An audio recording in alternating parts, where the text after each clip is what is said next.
Myth Wukong keeps on getting better and better as we are 3 days away from the actual release.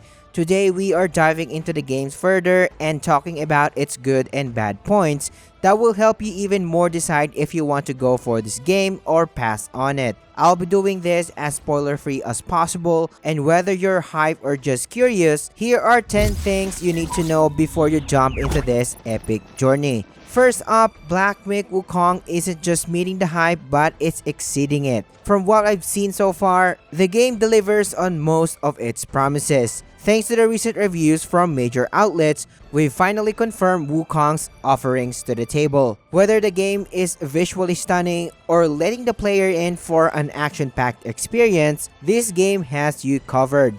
Across all of the reviews recently, the game already received positive reception and some call it even a Game of the Year material. Having a critic review score of 82 on Metacritic, between 7 to 10 average scores from major outlets, which is a positive thing in my opinion. And of course, I'll be reviewing this game firsthand when the game comes out, so stay tuned for that. Oh, and before I forget, one more thing, this video is a follow-up to our recent breakdown of this game, and if you are curious about its core mechanics, I highly suggest you check the video after this. Click the card here or check the description. Next on the list is talking about performance. While the game looks amazing, it's not without its flaws. Expect some hiccups both in exploration and combat. Frequent crashes and performance dips are the issues that you might face, so it is wise to keep this in mind. If you are a performance junkie like me, it is easy to be distracted and frequent crashes can be a nightmare, although there is still time for game science to polish their game. For a clearer picture, I am now showing the different clips of the mentioned stutters and frame drops, and keep in mind that the gameplay that you are seeing right now is running on a high-end PC. I can judge this fairly when I get the chance, as I am equipped with an RTX 4090, so I will have a good take on this when the time comes. I am more particular with performance issues, especially when playing fast-paced action games, so I am hoping that performance issues will not be that bad on release. Moving on to the next one, which is the game story, and well, this is going to be a mixed bag. Even if you're somewhat familiar with Sun Wukong's tale, game science interpretation can leave you scrambling. Most of the reviews stated that you have to know the full story of the Journey to the West novel to follow the game's narrative. Now, if this is true, it will be a depressing experience for some who have surface level knowledge about the novel, like myself. I am somehow expecting that the game will convert me or give me at least more knowledge about Chinese folklore, as I love this stuff, but we will see about that. And of course, here's where the game truly shines, the bosses.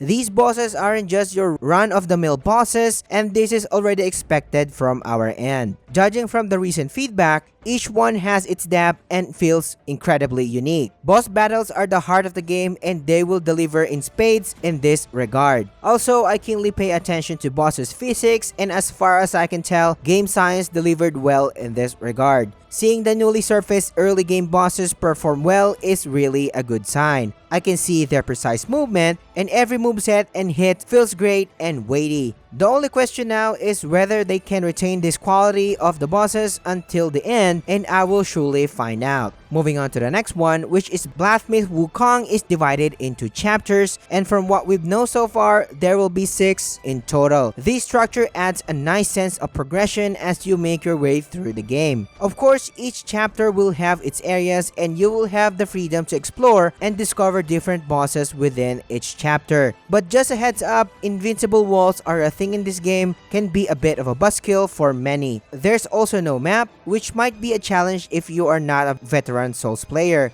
With that being said, there will still be areas that will feel fairly linear as we have expected and also stated in our previous video. In my previous video, I stated that there will be a corpse run mechanic in the game. However, recent reviews confirm that the game won't have this feature. Dying doesn't come with penalty and you'll just respawn at the last checkpoint. It is more a forgiving approach, which is some of you might appreciate, and also part of the traditional action RPG design.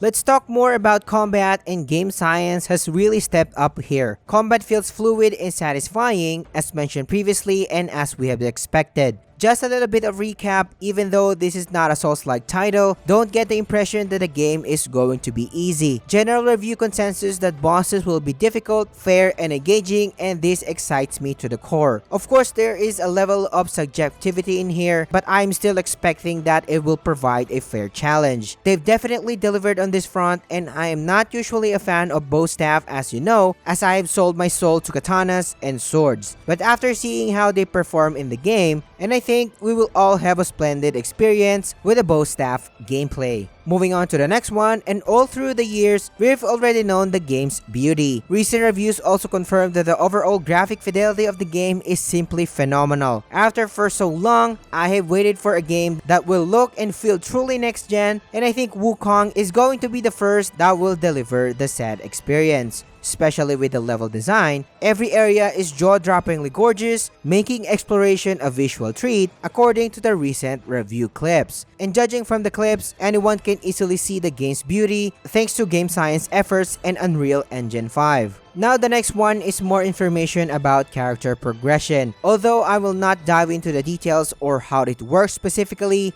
what I want to focus on is its simplistic approach. The recent reviews confirm this information being its simplistic. While we will be having a handful of variety in here, that is for sure. However, just don't expect anything as expansive as From Software titles. You'll be able to change your equipment and boost your stats, but it won't be super deep, and honestly, that's okay. I do appreciate these kind of games anyways, both non-expansive and expansive games. Concentrated games like these keeps the focus on action. However, I am just concerned as well how much build that I can make out of this game, and I guess I will be answering it pretty soon. Next is great news for PS5 players, and you're in luck today.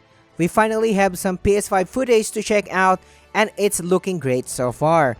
But here's a tip, I would highly suggest to hold off on final judgment until the formal console reviews drop, which is going to be on August 19, 2024. Yes, the PS5 version is looking great so far, but given that the PC version is having its major performance issues like stuttering and crashes, there is a high chance that the console version will have even worse issues than this. I'm called to guide you guys, and of course, I don't want any of that, and I would hope that it will not be the case for PlayStation users. But on my end, I would still advise you to hold off for now. That's 10 things you need to know about Black Myth Wukong so far, and if you found this guide helpful, don't forget to like the video as it helps me a lot. Subscribe to the channel and hit that notification bell so you don't miss any future videos as I will be covering this game to the full. Thank you for watching, and I will catch you on the next one.